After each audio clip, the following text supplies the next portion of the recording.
The main point of the book can be seen in the title. There are some things that you gotta do in the morning before breakfast. And these points seem pretty important and worthy to write a book about. So why should these tasks, whatever they are, be done in the morning? Well, according to the author, tasks that require self-discipline are easier to do while the day is still young. You can concentrate more, your willpower is still fresh, and the logistics are easier. The author goes on to explain that willpower is just like a muscle. It becomes fatigued from overuse. Say what? Well, if you start your day with very difficult tasks, you are using your willpower at a high rate, especially if they are tasks that you don't like. That's why parents say that bad things happen at night.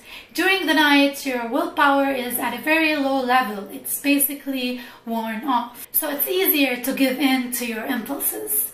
Another way where willpower is like a muscle is in that muscles can be strengthened over time. And then they can be maintained while they are at a maintenance mode. So when they are at a maintenance mode, you don't need to put that much effort into your workout. So the maintenance mode of the willpower happens when your actions become habits. The author also explains that self-control preserves willpower. What does that mean? When something becomes a habit, your self-control is at its highest level. So at this stage, you don't need that much willpower. So now that you know the importance of willpower and why you need to do certain tasks in the morning, let's see what kinds of tasks you can actually do. So the author explains that these are tasks that are important but not urgent things. Their payoff is not immediate, but it is a long term. So these are tasks that do not include watching TV or reading the newsletter unless they are a part of a time where you consider it a me time. And this is the only time during the day that you can do that. Also, it should not include things like washing the dishes and doing laundry because these are things that you eventually will have to do during your day. And their effect is not long term. So the things that you can do in the morning are things like nurturing your career. And this could be your actual career that you have or something that you're aiming for, a passion that you want to establish as a career. And you need to do this especially if your career or your passion is not aligned with your actual job that you have. So you gotta make a time for your career, and that is a time in the morning. A quote in the book that I really like says, "Every day I have a job, but in the morning I have a career." So the second thing that you can do is nurturing your relationships. So this could be spending time with your daughter, a family member, a friend, a spouse, or any other significant other. If you don't have time to do it in the afternoon or during the day, you can make time in the morning. The third thing that successful people do in the morning is to exercise, do yoga, meditate, pray, or write in their gratitude journals. So these books give you a lot of ideas of what you can actually do in the morning, and with each idea there is a story behind it, which is very motivating.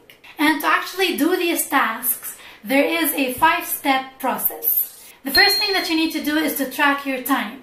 So you need to track everything you do in your day right now and write it down in details so you would know what portion of your time goes to what activities. The second thing that you need to do is to picture the perfect morning. And then you gotta think through the logistics to see if it is achievable.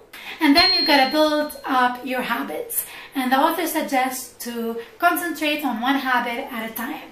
And in order to look forward to actually doing that, and in order to make these tasks a habit, you can either motivate yourself by bribing yourself, so with rewards, or you can actually do the things that you really enjoy doing in the morning. And the fifth step is to be aware that your habits can change according to your circumstances. So you have to work out how to keep up these habits when the circumstances change by making little tweaks on your habits.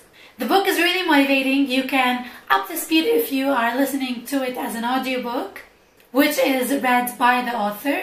And I recommend listening to it every morning until you start implementing what the author suggests and until your actions become habits. Don't forget to check out my Motivational Monday series, and you can access more book reviews on Wednesday weekly reviews. Subscribe here if you want to see that and more every week. Stay strong.